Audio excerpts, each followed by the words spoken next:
wa rahmatullahi wa barakatuh. Chers parents, chers adolescents, chers enfants, nous sommes sur la plateforme Lumière islamique de l'institution islamique sociale. Nous allons vous parler de Saïda Zainab, paix sur elle, l'une des petites filles du prophète Mohammed, paix et salut sur lui et sur sa famille, la fille de Ali, paix sur lui, et de Fatima Zahra, paix sur elle, qui n'était pas Saïda Zainab, une infaillible, mais avec sa patience, depuis son enfance, dans toutes les épreuves qu'elle a gravies, elle a atteint un rang élevé chez Dieu, gloire à lui. Prenons donc exemple sur cette grande dame qui est la petite fille du messager de Dieu, paix et salut sur lui et sur sa famille. S'il vous plaît, suivez les vidéos jusqu'à la fin, partagez-les, abonnez-vous, merci. Saïda Zainab porte plusieurs noms. Al-Abida, Kulthum, Hassan, As-Siddiqa, As-Surra, Zainab al-Kubra, Al-Akila, Al-Awajiz, la mère des indigents, Aqilatu Bani Hashim, Hashim, mère des Hashimites, car elle a pris soin de la famille du prophète, paix et salut sur lui et sur sa famille, après la tragédie de Karbala. Sa date, Saïda Zainab est née Jumad al-Oula, l'an 5 de l'Hégire à Médine al-Munawwar. Sa mère, Saïda Fatima Zahra, paix sur elle, la fille du messager de Dieu, le prophète, paix et salut sur lui et sur sa famille. Son mari, à Saïda Zainab, est Abdullah ibn Jafar, et ses enfants sont Ali, Abbas, Aoun et Mohammed, ainsi qu'une fille, Kulthum. Pourquoi l'a-t-on surnommée al-Masa'ib? En fait, elle a été surnommée al-Masa'ib parce que la tragédie du martyre de son grand-père, le prophète, sallallahu, paix et salut sur lui et sur sa famille, sallallahu alayhi wa sallam, sa mère Fatima Zahra, alayhi salam, de son père, le prince des croyants, paix sur lui, et de ses frères, les imams Hassan et Hussein, paix sur eux, se sont déroulés sous ses yeux. Son rôle, elle a eu un rôle très important dans la tragédie de Karbala. Elle s'occupa de l'imam Zayn al-Abidin, qui est le fils de l'imam al-Hussein, paix sur lui, contrôla les états de son frère, l'imam al-Hussein, paix sur lui, de temps en temps, et géra les affaires familiales. Et ce qui est remarquable, c'est qu'à l'époque, bien qu'elle soit mariée avec Abdullah ibn Jafar ibn Abi Talib, elle avait choisi de rester aux côtés de son frère Al-Hussein, paix sur lui, et son mari qui regrettait de ne pouvoir se rejoindre à lui du fait qu'il était aveugle, l'avait accepté et il a proposé d'envoyer ses propres fils, Mohammed et Aoun, auprès de leur oncle Hussein avec Zainab, ce qu'elle avait accepté. Le 11e jour du mois de Muharram, Omar ibn Saad avait ordonné de transporter les femmes et les enfants de Koufa. À leur arrivée, Saïda Zainab, paix sur elle, prononça un discours aux gens de Koufa dont Bashir Hozam Asadi l'a décrit en disant « J'ai regardé Zainab bint Ali. Ce jour-là, je jure par Dieu, je n'ai vu plus éloquente qu'elle, comme si ces paroles sortaient de la bouche de Amir al-Mu'minin, paix sur lui. Elle fit signe aux gens de se taire et elle a dit « Ô peuple de Koufa, ô peuple de la duperie et de la trahison, vous vous lamentez pour nous, que jamais ne tarissent vos larmes, que jamais ne se taisent vos supplications. Vous êtes semblables à celle qui défait le fil de son fuseau après l'avoir solidement tordu. » Ubaydullah ibn Ziyad al-Sham, le gouverneur de Koufa, avait envoyé Zainab, paix sur elle, avec les prisonniers d'Ahl al-Bayt, paix sur eux, sous l'ordre de Yazid. Ayant transporté la tête de l'imam al-Hussein, paix sur lui, et les autres têtes à Cham. Lorsqu'ils étaient entrés chez Yazid, il avait demandé la tête de l'imam al-Hussein, paix sur lui, et l'avait posée entre ses mains. Et lorsque Zaynab, paix sur elle, avait vu la tête de son frère, elle avait crié « Ô Hussein, ô le bien-aimé du messager de Dieu, le fils de Fatima ». En conséquence, tous les gens qui étaient présents en place, y compris Yazid, s'étaient tus.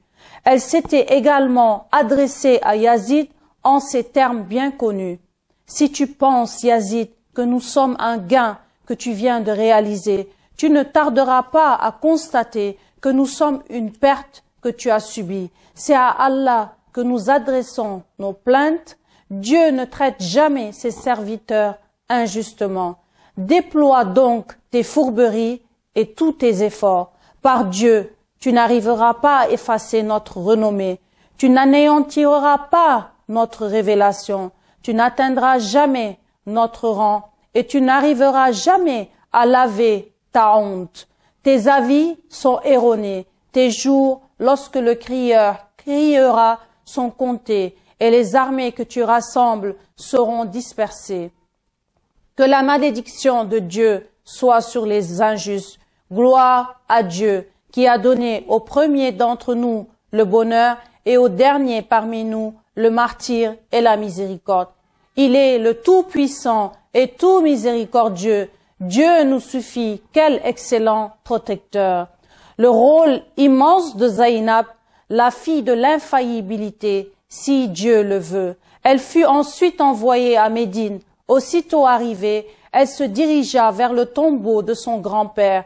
On rapporte l'avoir vue accrochée à la porte de la mosquée du prophète, les larmes coulant sur les joues, appelant « Ô grand-père, je t'annonce le martyre de mon frère Al-Hussein ». Elle se mit ensuite à raconter aux habitants de Médine les événements amers qui se déroulèrent à Al-Koufa. Ceci suscita l'inquiétude du gouverneur de Médine qui avertit Yazid contre le danger de sa présence dans les terres saintes. On demanda alors à Dame Zaynab de choisir une autre région que celle de son grand-père pour s'y installer. Elle choisit l'Égypte. En Sha'ban de l'an 61, 6 mois après le martyre de l'imam el-Hussein, Dame Zaynab arriva en Égypte. Elle fut accueillie par une fine délégation qui pleura en essayant de la consoler. Dame Zaynab ne put alors empêcher ses larmes de couler et récita le verset « Ceci est ce que tout le miséricordieux avait promis et les messagers avaient dit vrai. » Le gouverneur lui offrit une demeure à Al-Hamra al-Quswa où elle s'installa finalement honorée et respectée. Les Égyptiens ne cessèrent d'affluer vers sa noble demeure, lui demandant des invocations et écoutant les hadiths qu'elle racontait et les bonnes mœurs qu'elle prêchait. Saïda Zaynab resta dans cette maison pendant moins d'1 an, au cours duquel on ne la vit que dévouée à son adoration, à son jeûne, à son zikr, à sa récitation du Coran. Elle tomba ensuite malade et sut par la lumière de Dieu qu'il s'agissait de la maladie de sa mort. On proposa de lui convoquer un médecin, mais elle répondit « Ô gens, nous ne sommes pas de ceux qui aspirent à l'ici-bas. » Mais elle répondit « Et souhaite y rester. La meilleure rencontre pour nous, descendants du prophète, paix et bénédiction sur lui, est la rencontre avec notre Seigneur. En plus, le médecin n'avancera ni ne reportera ma mort. Son remède n'est qu'un tranquillisant alors que la fin prédestinée devra arriver. » Des yeux veillèrent et d'autres s'endormirent pour des choses qui arriveront ou qui n'arriveront pas. Un Seigneur t'ayant hier suffi, te protégera certes de ce qui arrivera demain. Chasse donc tout souci de ton âme autant que possible.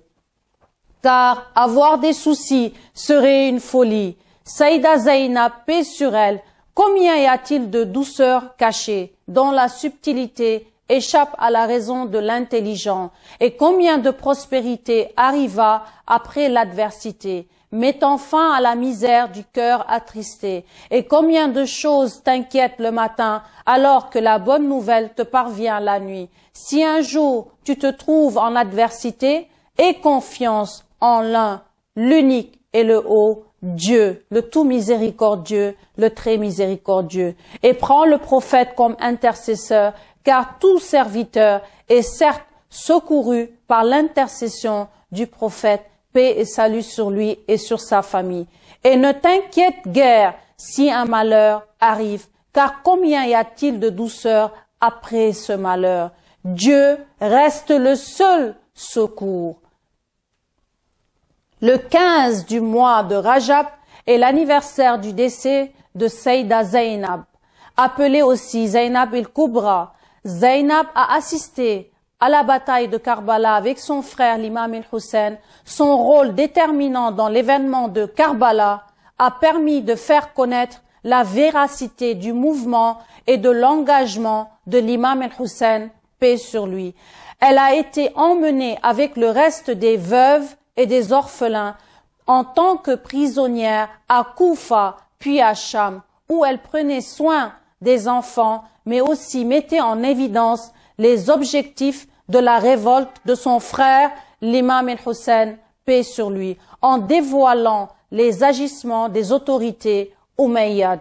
Ses paroles et ses prêches éloquents ont largement contribué à perpétuer et à faire connaître le mouvement de l'imam el-Hussein, paix sur lui. D'après certaines sources historiques, elle serait décédée en l'an 62 de l'Hégire, 682 après Jésus-Christ, et enterrée dans la ville de Damas, en Syrie, où on lui a érigé un grand mausolée.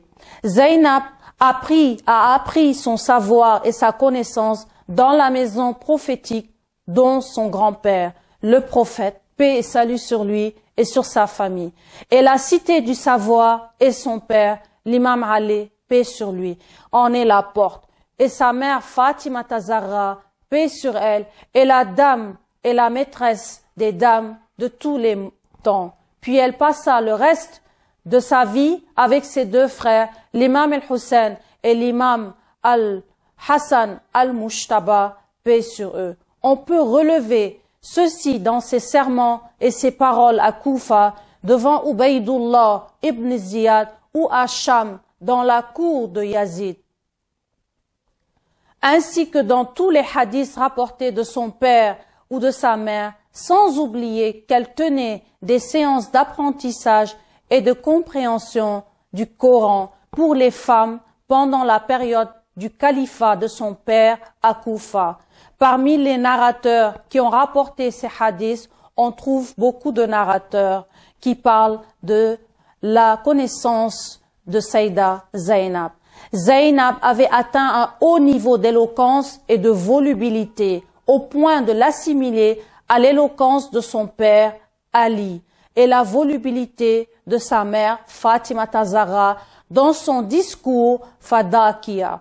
Un de ceux qui ont entendu ses prêches et observé leur influence sur les gens raconte: « Je jure par Dieu que j'ai vu les gens pleurer et mettre leurs mains dans leur bouche. » Il est dit que dans son adoration, Zainab ressemblait énormément à sa mère Fatima Tazara, paix sur elle. Elle passait la majorité de ses nuits dans la prière et l'invocation et la lecture du Saint-Coran. Elle ne manquait aucune des prières surérogatoires au point de la surnommer Abidat al-Muhammad, ou l'adoratrice de la famille de Muhammad, paix et salut sur lui et sur sa famille. Fatima, la fille de l'imam el-Hussein, paix sur lui, dit: « Ma tante Zainab est restée la nuit de Ashura debout,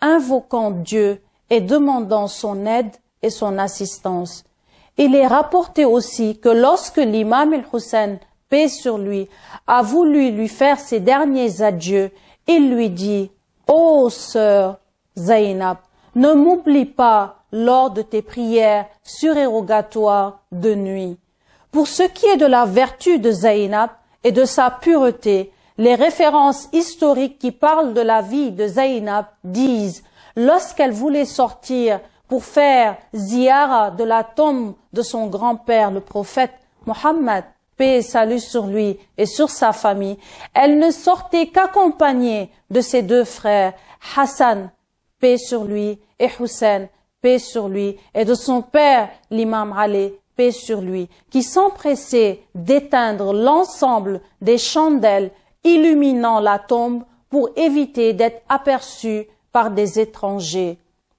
Yahya Mazini dit, « J'étais voisin du commandeur des croyants à Médine pendant longtemps et près de la maison de Saïda Zaynab. Je jure par Dieu que je ne l'ai point vu ni entendu sa voix. Sa patience et sa droiture étaient un exemple pour tout le monde. Elle avait fait front à différentes tragédies avec une étonnante patience dont beaucoup de gens ne pourront les supporter. Lorsqu'elle est arrivée au chevet du corps de son frère, l'imam al-Hussein, dont les conditions difficiles et douloureuses, elle mit ses mains sous le corps et le souleva et dit, « Ô Dieu, accepte notre offrande, notre cadeau. » Elle avait surtout le grand rôle de préserver la vie de l'imam Sajjad, qui est le fils de l'imam al-Hussein, en lui sauvant la vie à plusieurs reprises. Une fois, lorsque l'armée de Koufa avait attaqué le camp de l'imam al-Hussein, paix sur lui, Shema Zi al-Jawshan voulait tuer l'imam Sajjad. Alors Zaynab s'agrippa sur l'imam et dit, « Tu ne le tueras que si tu me tues. » Une autre fois, dans la cour d'Ibn Ziyad, alors que l'imam al-Sajjad lui répondit tout en colère, il ordonna Ibn Ziyad qu'on exécute imam Sajjad. Zaynab s'agrippa sur l'imam et dit, « Ô Ibn Ziyad, ne te suffit-il pas ce que tu as fait de notre sang? Je jure par Dieu que je ne le quitterai pas. Si toutefois tu es déterminé à le tuer, tue-moi avant. » L'imam Zayn al-Abidin dit à Saïda Zaynab, « Tu es une savante qui n'a pas suivi de leçons chez quelqu'un. Tu comprends sans que quelqu'un ne te fasse comprendre. C'est par rapport à l'imama d'Al-Hassan et d'Al-Hussein qu'on retrouve beaucoup de hadiths sur leur qualité et presque pas de hadiths sur les autres enfants de l'imam Ali. De manière générale, on peut dire que Zaynab a appris de son père et sa mère les leçons de foi, piété, endurance, persévérance, le combat contre l'injustice, la résistance, la bravoure, la loyauté, l'éloquence, la protection des intérêts de l'islam, l'imama et la wilaya. Nous évoquons aussi d'autres qualités de Saïda Zaynab. L'amour et la ferme dévotion pour Dieu sont les qualités les plus importantes de cette femme. À la foi et sa conviction en Dieu, elle a enduré toutes les difficultés dans la voie de l'agrément de Dieu. Tous ces problèmes lui paraissaient agréables car ils venaient de Dieu. Lorsque Ibn Ziyad lui demande à Koufa, « Comment tu as trouvé le travail de Dieu sur ton frère ?» Elle a répondu, « Je n'ai vu que de la beauté, car le mouvement est pour la vérité et demeurer éternel. » Lorsqu'elle voit le corps déchiqueté de son frère Hussein sur la scène, elle lève la tête vers le ciel et dit, « Seigneur, accepte ce sacrifice de notre part. » L'adoration de Zaynab est si profonde que l'imam al-Hussein lui dit ceci dans ses adieux. « Ma sœur, pense à moi dans la prière de nuit. » Il leur rapportait de l'imam Sajjad que Saïda Zaynab a accompli ces mêmes prières surérogatoires sur le trajet de Koufa vers la Syrie après qu'elle soit faite prisonnière. Dans l'un des points de repos, elle pria, étant assise à cause de la faim qui l'avait affaiblie. C'est après qu'elle réalisa qu'il y a 3 jours qu'elle n'a pas mangé. En effet, on donnait un bout de pain par jour à chaque prisonnier et elle donnait sa part aux enfants la plupart des temps. Zainab est la dame des sciences et des mérites. Elle tient sa connaissance de son grand-père, son père, sa mère et ses frères, une connaissance reliée à la révélation. Il est écrit qu'elle donnait des leçons de commentaires du Coran aux femmes. Ibn Abbas déclara à son sujet, Zainab est notre femme sage. Elle est d'ailleurs surnommée au sein de Bani Hashim, la sage. À partir des discours et allocutions qu'elle a tenus dans diverses occasions face aux tyrans de cette époque, aux ennemis et aux gens durant son périple de Karbala, Koufa et Syrie, on comprend bien que sa connaissance ne vient pas de l'apprentissage ou des études. Sa connaissance avait un côté extraordinaire, dévoilant son origine divine. Nous en voulons pour preuve ces propos que l'imam Sajjad tint à son sujet après le sermon de Koufa. Du calme, chère tante, garde ton silence. Par la grâce de Dieu, tu es une savante qui n'a pas vu d'instituteur et une sage qui ne tient sa sagesse de personne. La meilleure séquence pour connaître la personnalité de Zainab, tout comme son rôle déterminant sur la scène d'Ashura, sa capacité et la façon dont elle a affronté les oppresseurs de l'époque. L'histoire ne reflète qu'une infime partie de son action. Lorsque Zainab ressentit sur les épaules le grand devoir du djihad et de la lutte contre les athées, elle n'a pas hésité un seul instant. Son foyer, son mari, ses enfants et ses biens pour être présente sur la terre de Karbala, prête à donner sa vie. Elle avait entraîné tous ses enfants qu'elle offrit généreusement sur l'autel de sacrifice à Naïnawa. Elle a apporté son assistance à chaque instant guide de cette révolution, c'est-à-dire l'imam el-Hussein, paix sur lui. Après le martyre de l'imam el-Hussein, elle a encore pris une nouvelle responsabilité. Elle a tenu face à l'ennemi grâce. Le rôle de Zainab fut si important qu'on le ressent encore des siècles après dans la communauté islamique. Beaucoup de gens s'inspirent d'ailleurs de ce courage et cette détermination au point qu'on a décrété le jour de sa naissance, le jour de l'infirmier ou de gardienne.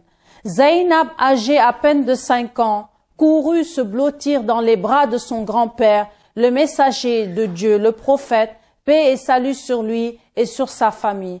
Elle se serra contre lui, cherchant un réconfort entre deux pleurs. Elle venait d'avoir fait un rêve qui l'avait fait peur. Elle raconta son rêve.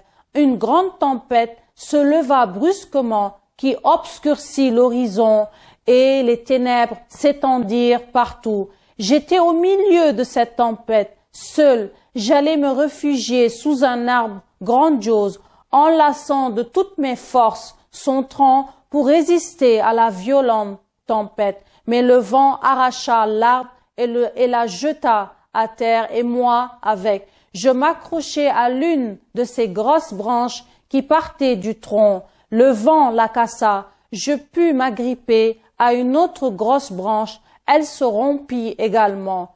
Je me rattrapai à 2 de ces branchages, mais la tempête les brisa et les emporta. C'est alors que je me suis réveillée. En l'entendant, le messager de Dieu, paix et salut sur lui et sur sa famille, éclata en sanglots, serra Zainab contre sa poitrine, lui caressa doucement les cheveux, puis lui dit, « L'arbre, c'est ton grand-père. La première branche de l'arbre est ta mère Fatima. La seconde, ton père Ali. Et les 2 branchages sont tes 2 frères, Hassan et Hussein. Le monde ici-bas va s'obscurcir par leur perte, disparition, et tu porteras leur deuil dans leur malheur. » La tempête de l'incroyance avait tout balayé sur son passage. Les derniers arbres de lumière qui avaient résisté à son passage venaient d'être terrassés. Une pluie de fer et de sang s'était abattue. L'obscurité avait envahi les cieux. Le soleil s'était enfui de honte et la lune s'était voilée la face. Il s'en est fallu de peu que la terre de Karbala n'eût englouti ses habitants, tant sa tristesse et sa colère étaient grandes, et dans ces ténèbres aveugles, une petite lumière brillait dans une de ces tentes à moitié brûlée, imperceptible en même temps qu'intense. Saïda Zainab qui priait, elle effectuait la prière de la nuit, qu'elle n'avait jamais abandonnée depuis qu'elle avait commencé de prier, et encore moins durant cette terrible nuit qui avait recouvert la tragédie de Karbala. En cette 11e nuit de Muharram, son cœur brûlait d'un amour pour Dieu que même la tragédie de Karbala n'avait pu l'affaiblir. Alors que tout était laideur et obscurité, à l'extérieur, les cadavres de ces êtres sublimes abandonnés sur le sol. Sans tête ni bras, Zainab était inondée de lumière. Elle se répétait les dernières paroles de son grand-père, le messager de Dieu, paix et salut sur lui et sur sa famille. Inscrite dans son cœur la victoire du sang sur le sabre, comme pour s'en approprier pleinement le sens, car c'était elle qui allait incarner la victoire du sang sur l'épée en devenant la main, la langue de la volonté divine, en affirmant la force de la foi, de la lutte, de la détermination, de la pudeur, de la vertu, du savoir contre l'incroyance, la lâcheté, l'ignorance et la brutalité, en parfaite communion avec Dieu durant ses prières, baignée dans une mer de lumière, elle ne voyait que la beauté divine de Dieu. Aussi, quand Yazid lui demanda son avis, en lui indiquant les têtes des descendants du messager de Dieu, paix et salut sur lui et sur sa famille, au bout des lances présentées comme des faits de guerre ou des trophées, comble de l'horreur, elle n'eut qu'une seule phrase en réponse: « Je ne vois cela que beau ». La clé du succès pour chaque être humain distingué est adoration et obéissance à Dieu, gloire à lui, puisque le but de la création de l'humanité n'est rien d'autre que le culte. Cependant, le culte a une large signification et ne se limite pas à la prière ou au jeûne. Dans son livre Mufradat, Raghib Isfahani affirme que adorer et obéir signifie exprimer l'humilité et la modestie. Cela signifie que le culte a un sens plus global qui est l'humilité ultime et la modestie. Fatima, fille de l'imam el-Hussein, paix sur lui, a rapporté la situation de Zainab, paix sur elle, la veille d'Ashura comme suit. La veille de la nuit d'Ashura, ma tante Zainab se tenait à son lieu d'adoration et suppliait Dieu. Cette nuit-là, personne parmi nous ne s'est endormi et la voix de nos lamentations n'a jamais été interrompue. L'adoration dans son sens global, sincère et observé dans tous les comportements et caractéristiques de Zainab. Elle resta patiente dans toutes les difficultés et tragédies qui lui arrivèrent à un tel point que la patience devint impatiente sur sa patience et toutes ces épreuves furent considérées comme des actes d'adoration pour elle. Y a-t-il un acte de culte plus grand que d'offrir 2 enfants, ses enfants, pour le bien du noble Coran et des Ahlil Bayt, paix sur eux, et de faire deuil de 6 frères, dont l'imam el-Hussein et Abul Fadl Abbas, etc.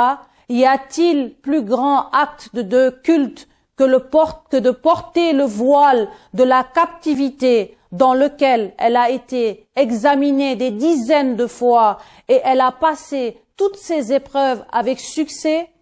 Enfin, y a-t-il un culte plus grand que la poursuite du soulèvement de son frère, l'imam el-Hussein, réciter des serments percutant sur le chemin de Koufa et de la Syrie et réveiller les ignorants qui ont été trompés par la propagande empoisonnée de Yazid, fils de Muawiyah, qui prétendait qu'il avait tué l'imam al-Hussein, paix sur lui, étant donné qu'il était hors de l'islam. Ces serments ont créé un mouvement à Koufa et à Damas qui a ébranlé les bases du royaume de Yazid, et même le fils de Yazid a refusé de remplacer son père comme roi. Et après un certain temps, il a même quitté le gouvernement tout en déshonorant la dynastie oppressante des Omeyyades. Dans son serment, Saïda Zainab a averti Yazid, fils de Muawiyah, au sujet de l'au-delà, en disant « Craignez le jour où le juge sera Dieu, gloire à lui, et Mohammed, paix et salut sur lui et sur sa famille, lui-même plaidera pour la justice. Ô Yazid, ce jour-là, les organismes et les membres du peuple témoigneront contre eux, et c'est ce jour-là que se réalisera le châtiment des oppresseurs. » Bien sûr, le plus grand acte d'adoration de Zainab a été de prêcher et de donner des conseils grâce auxquels elle a continué la tradition des prophètes et des imams infaillibles. Sans Saïda Zainab, le message de l'islam n'aurait pas survécu. Ô Zainab, me voici venu te présenter la quintessence de mon cœur. Au fond du cœur, voici mon amour infini qui restera entier tant que je serai vivante, toi la patiente au plus haut degré. Tu es et reste notre exemple. Assalamu alayki ya Zainab. Je te salue, ô Zainab, l'héroïne de Karbala après Ashura. Allahumma salli ala Muhammad wa ali Muhammad. Wassalamu alaykum wa rahmatullahi wa barakatuh.